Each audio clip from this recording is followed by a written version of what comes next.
Hello everyone, this is Callie here, and over the past few years I've been developing a trading card game known as MOB TCG, a dark fantasy cartoon style game that takes inspiration from games like Yu-Gi-Oh!, Pokemon, Magic and Inscription. So, if these types of games you enjoy playing, then I guarantee you're going to get a kick out of this one. I'll be going over all you need to know to get started, as well as following up with a demonstration of the game, so you can see all the ins and outs of what makes this game so unique and worth your while. So without further ado, let's get this underway.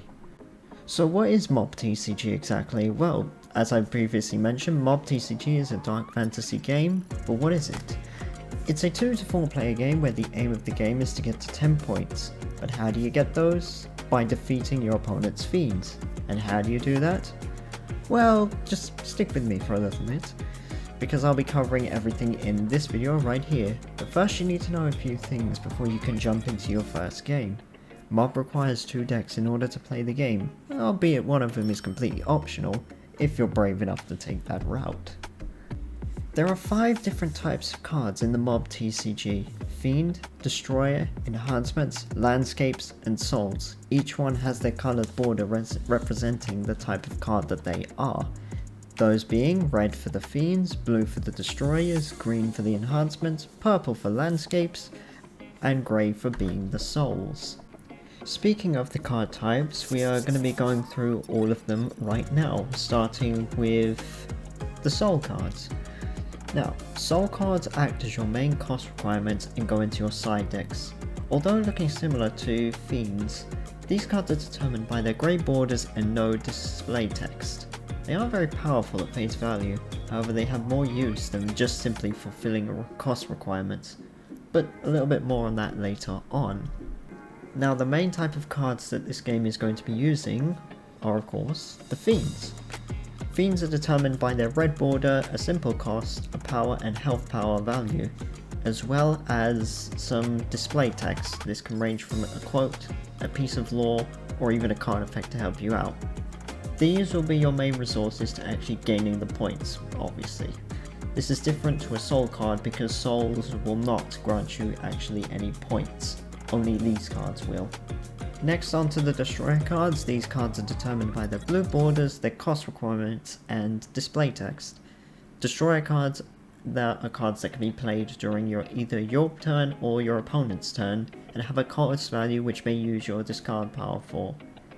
You're allowed to remove Fiends or Souls completely from the game if you wish to activate their effects, depending on the cost value of the card. Once used, these cards are sent to the discard. And these are one of the support cards that can actually really help you out in the midst of battle. Think of it like a trap card really, except you don't set them face down. Moving on, the next type of card that we're going to be looking at is the Enhancements. Now these are cards that can only be played on your turn and are determined by their green border, their display name, and only display text. Similar to any other card that's been used, you send to this card after their effect has been resolved. And finally, the Landscapes. Now Landscapes, they are essentially free to play cards. They have no cost or attack value, but they do have only a health value. They sort of act like an extra bit of defense for your Fiends. Now, this is all well and good, and I've gone through all the card types. What you're about to witness is a very short demonstration of how each turn plays out, what each card can do, and essentially how to play the game. The whole reason why this video actually exists. So, okay, so this is turn 0, everything is all set up, all cards have been placed into their zones. Now, you can determine whoever goes first in a variety of different ways, whether it be rock, paper, scissors, throwing a dice, or literally just doing a higher, lower type of thing. Once a victor has been decided, the winner of that game will determine who goes first or second. Next players will start by drawing 6 cards from their deck. For this demonstration I will be going first just to demonstrate the turn structure, starting with my draw phase. Now, what you are able to do during your draw phase is draw 2 cards from your deck, either 1 from your main and your side, or 2 from your main, 2 from your side. As I'll be going first, I will begin by drawing one card from my side deck and one from my main deck. Now moving into my main phase 2, I'm free to play as many Fiends and Enhancement cards as I wish, as long as I meet the cost requirements. I will demonstrate this now. Since I have 2 Fiends with a cost of 0, I'm able to play them from my hand. Next I want to play my Sly Imp from my hand. How do I do that? Well, since Sly Imp is a cost of 1, I need at least 1 Fiend in order to play it. So, since I already have 2 with a level cost of 0, I'm free to play one as long as I remove one and send it to the discard. I'll be choosing my Tormented Soul in order to play my Sly Imp. Next I'll be showing how Enhancements works. Now, Enhancements can only be played during your turn, and there is no limit to how many you can use.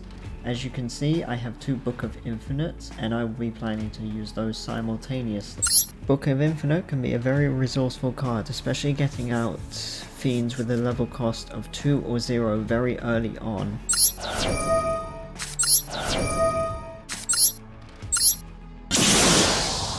Now, at face value, 0 cost Fiends doesn't seem like that much when they're in your hand. However, once they enter the field, their cost automatically goes to 1, which means they are free to be played in order to call out for bigger Fiends, such as the Luring Succubus, which is a level 2. For example, as you will now see, I will use Sly Imp and Lowly Demon to play Luring Succubus, just to give you an idea of how this can actually work. I will point out though, that the cost from 0 to 1 only applies to level 0 Fiends. Next thing I want to show is how exactly card effects works. Bearing in mind, this isn't recommended to do it in the actual game, if there is one.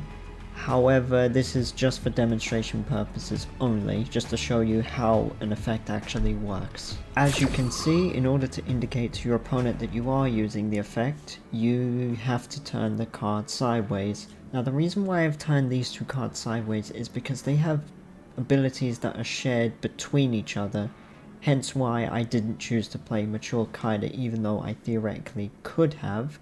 The reason why I specifically chose to play Luring Succubus instead was to demonstrate how these card effects work.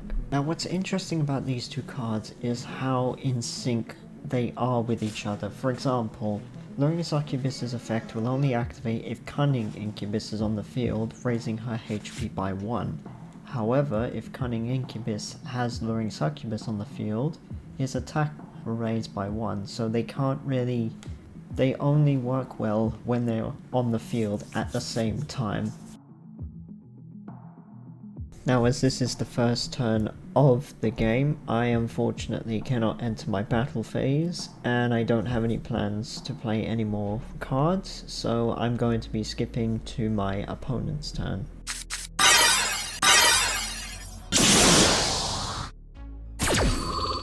Packback Prodigy's effect allows him to discard a packback from the hand and increase its power by that discarded card's power. Bearing in mind that card has to have a cost level of 1 or 0. Now here comes the core mechanic, the battling between 2 Fiends. It seems that Packback Prodigy has chosen to target my Luring Succubus, so let's see how this battle is going to play out. When 2 Fiends enter battle, both their power and health value are compared. The attacker, focuses on their power value, whereas the defender works on their HP value. Since Packback Prodigy is attacking, it is going to be using its power value and comparing it to Luring Succubus's health value. Let's run down the course of the battle. First we apply the offense step. At the moment it is Luring Succubus versus Packback Prodigy.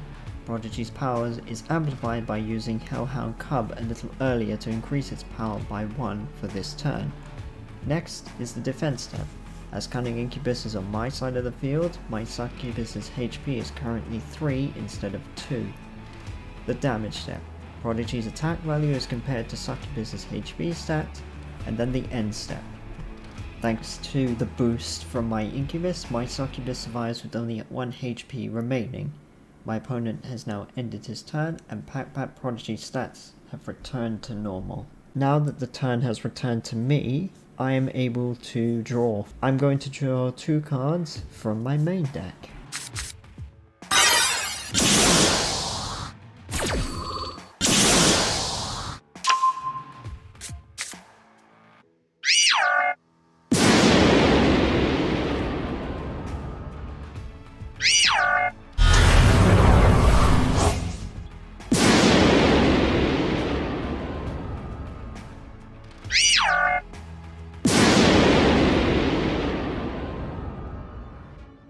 Okay, I'll admit there was a bit to dissect from that battle, but don't worry, I will guide you through exactly what happened. I won't go through Incubus's and Imp's battle because those are pretty self-explanatory, but I will go over Succubus's battle and how that actually works. Now, under normal circumstances, this would be a clear win for Succubus.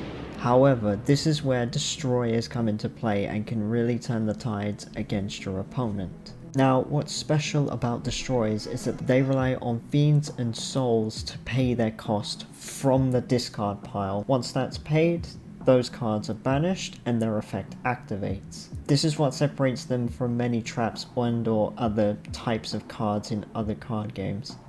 It's like a risk and reward system if it's optional to use it.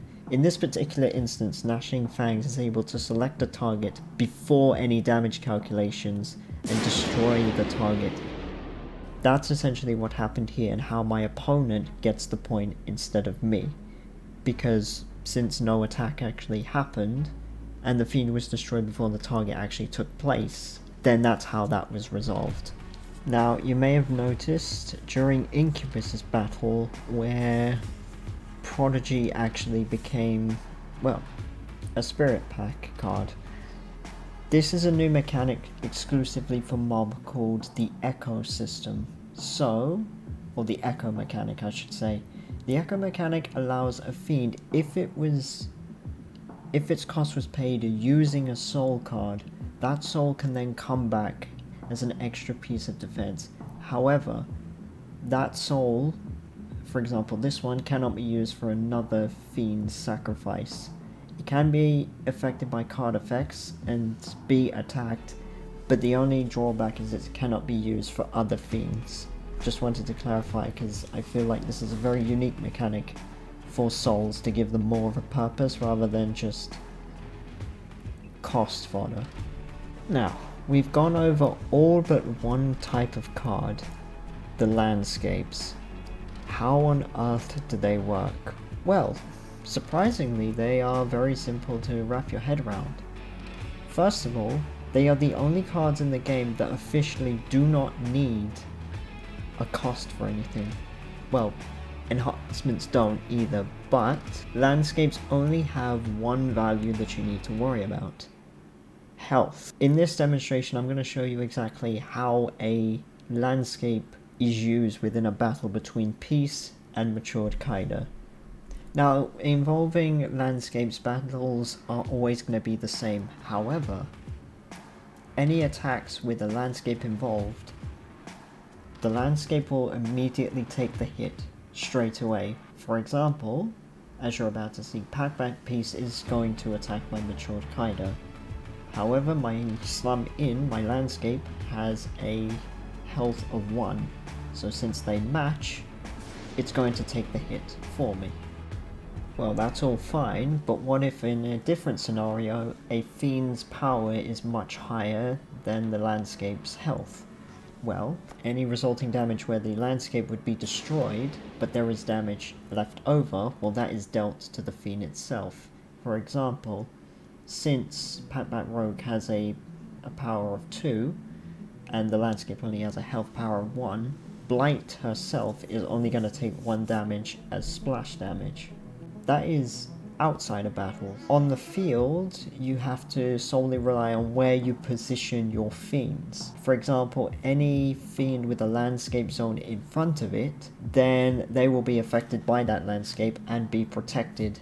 However, in the center one, there is no landscape, meaning any Fiend put in that zone is at full force whatever's coming their way. Now, the zone at the very bottom, you may notice there are 2 in front of it. When two landscapes are placed there, their values are added together, so that back zone is more so for a bigger, stronger fiend that you want to protect. And that's it. That's essentially the basics on how to play my game, Mob TCG. But where do you get this game exactly? Well, if you go into the link in the description below, over on my card you can find 2 buttons that will take you to getting the starter deck and a booster pack, as well as some booster packs that I'm currently still planning to publish very, very soon in a couple months. I am still also working on this game essentially to be as flexible and as playable as possible. I think I've done a really good job on it actually. But hopefully you enjoyed this little demonstration, and if you did, well, it might be the game for you, who knows. But thank you all for sticking around and watching this little random playthrough or tutorial, and hopefully you really did enjoy it. Thank you all, and I will see you all later. Bye bye.